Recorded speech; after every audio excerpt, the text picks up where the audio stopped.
របៀបអ៊ុតកអាវជាមួយនឹងសំឡីការ៉ូបងប្អូនស្គាល់ហើយសំឡីការ៉ូយើងកាត់យកមកអ៊ុតអាវ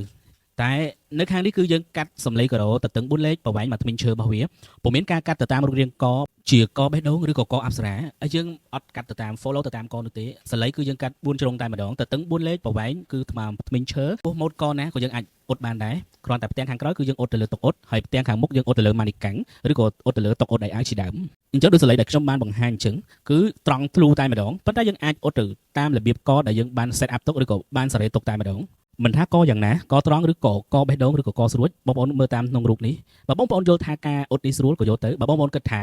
ការកាត់ទៅតាមរូបរាងកអ៊ុតមិនស្រួលក៏តាមនឹងទៅអានេះក៏ជា style របស់ខ្ញុំដែលខ្ញុំធ្វើកន្លងមកគឺខ្ញុំធ្វើតែអញ្ចឹងចំពោះការអ៊ុតសលេងកជាទូទៅយើងអាចអ៊ុតបាន2ជាន់បាទមួយជាន់ក៏បាន2ជាន់ក៏បាន2ជាន់សំដៅទៅលើប្រភេទកដែលងាយនឹងយាបាទងាយនឹងទន់យើងអាចអ៊ុត2ជាន់ប៉ុន្តែបើយល់ថាមួយជាន់វាជាប់ហើយល្មមហើយតែមួយជាន់ក៏បានបងសុំផ្ញើនឹងចរណៃ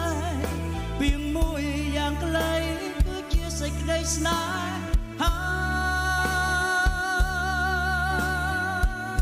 សូមមេត្តាចំណុចមួយនៅក្នុងរូបនេះគឺខ្ញុំភ្លេចកាត់ធ្នេរចោលបងប្អូនណាអាធ្នេរទៅដល់ខាងក្នុងយើងធ្វើការកាត់ឲ្យអស់ហើយលីងទៅបាទទុករុយពីធ្នេរសកិនទៅបានហើយនេះធ្នេរនឹងហើយ